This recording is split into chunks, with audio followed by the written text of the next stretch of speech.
Maskiri Nis SG Uru Havak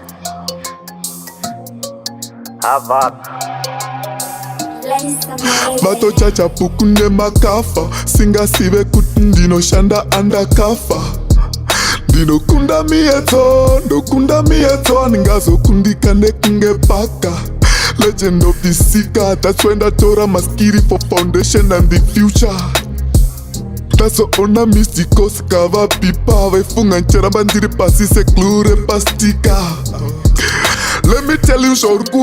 ukufunga ndikuzvifonera saite zvekufunga cause ndikuzvifonera iye peace nemouthpiece ndoya ndikukutestera wazvona ufunge pfungwa dzako dzikangochekera vakasaiza vachacha kunze singazive ndichapisa kuvhura Vhunze Vhunze mamiriro ekunze wangu panopisa pandobuda panze vakasaisa vachacha kunze singazive ndichapisa kuvhura Vhunze mamiriro ekunze wangu panopisa pandobuda panze mamiriro ekunze zvataurwa naHavak zvimwe hazvibvunzwe handiswe mahawk handisi mutsvuku handisi mutema handite tiktok ndiri pakati kunge kala coffee drop makala ndine hoba kunge hembe dzandunge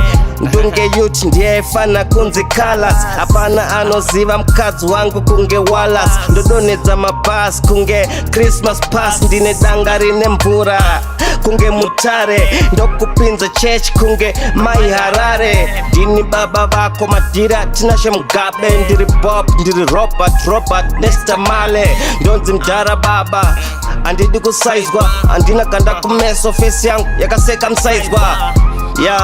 ndinobhendesa Jordan kusvika Mike arara pasi akarembedza bhora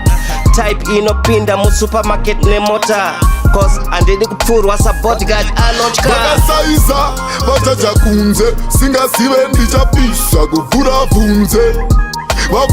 mamiriro ekunze wangu panopisa pandobuda panze vakasaisa vachacha kunze singazive ndichapisa kuvhura Vhunze mamiriro ekunze wangu panopisa pandobuda panze